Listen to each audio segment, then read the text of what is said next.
Israeli হামলায় পুরোপুরি বিপর্যস্ত গাজা উপত্যকা। দখলদার বাহিনীর আক্রমণে ধসে গেছে বেশিরভাগ গুরুত্বপূর্ণ স্থাপনা। কেবল অবকাঠামোই নয়, ভেঙে পড়েছে অর্থনীতিও। তবে ইসরায়েলি আগ্রাসনের কঠিন বাস্তবতার মধ্যেও নিজেদের প্রশাসনিক কাঠামো বজায় রেখেছে ফিলিস্তিনের স্বাধীনতাকামী সংগঠন হামাস।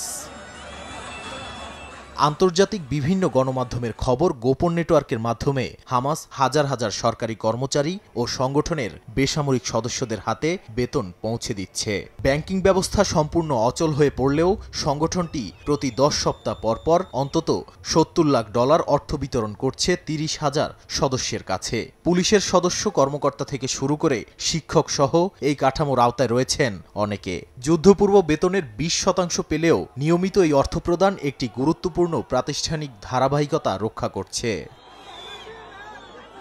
ব্যাংকবিহীন ব্যবস্থায় হামাস নির্ভর করছে সুনির্দিষ্ট ও নিরাপদ যোগাযোগ ব্যবস্থার উপর। সংগঠনের সদস্যদের ফোনে কিংবা তাদের স্ত্রীর নম্বরে পাঠানো হয় এনক্রিপ্টেড বার্তা। সে বার্তায় স্থান ও সময় উল্লেখ থাকে গোপন ভাষায়। নির্ধারিত স্থানে গিয়ে তারা হাতে পান একটি সিল করা খাম, যার মধ্যে থাকে বেতনের অর্থ। এই পুরো প্রক্রিয়ার সুশৃঙ্খলতা ও নিরাপত্তা কঠোরভাবে রক্ষা করে হামাস।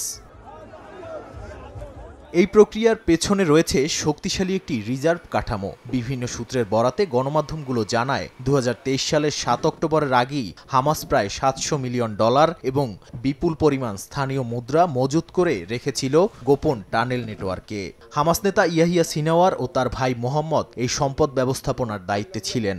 এই তহবিলই যুদ্ধকালেও সংগঠনটির প্রশাসনিক কার্যক্রমের চালিকা শক্তি হয়ে উঠেছে।